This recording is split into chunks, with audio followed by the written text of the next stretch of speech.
السلام علیکم ورحمۃ اللہ وبرکاتہ۔ گاڑیوں کے شوقین افراد کے لیے بڑی خبر آ گئی ہے۔ پاکستان میں معروف کارساز کمپنی کیا موٹرز نے گاڑیوں کی قیمتوں میں حیران کن اضافہ کر دیا ہے۔ تفصیلات کے مطابق جنوبی کوریا کی کمپنی کیا نے اپنی گاڑیوں کے مختلف ویرینٹ میں اضافہ کیا ہے، جس کے بعد قیمت جو ہے وہ 2 لاکھ سے 27,05,000 روپے تک اضافہ ہوا ہے۔ کیا پیکانٹو ایم ٹی کی قیمت میں 2 لاکھ روپے اضافہ ہوا ہے، جس کے بعد نئی قیمت 26 لاکھ مقرر کی گئی ہے۔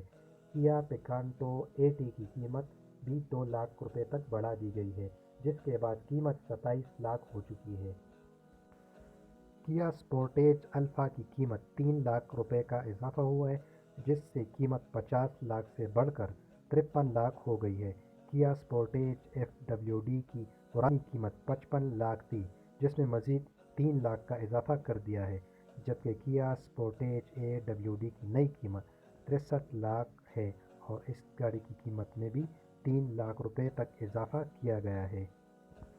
اس کے علاوہ سٹونک ایکس کی قیمت میں 2,75,000 کا اضافہ ہوا ہے اور نئی قیمت 44,25,000 اور سٹونک ایکس پلس کی پرانی قیمت 44,50,000 میں سے 2,75,000 کا اضافہ ہوا اور نئی قیمت 47,25,000 مقرر کی گئی ہے۔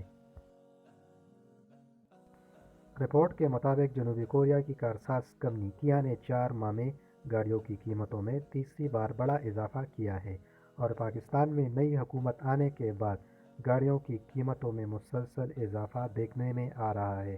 کمنٹ باکس میں بتائیں کہ پاکستان میں گاڑیوں کی قیمتوں کو کیا لگام لگ جائے گا یا نہیں۔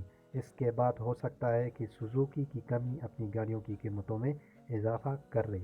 اگر آپ کو آج کی ویڈیو پسند آئی ہے، چینل پر نئے تھے تو چینل کو ضرور سبسکرائب کریں۔ اگلی ویڈیو میں پھر ملتے ہیں۔ اللہ حافظ۔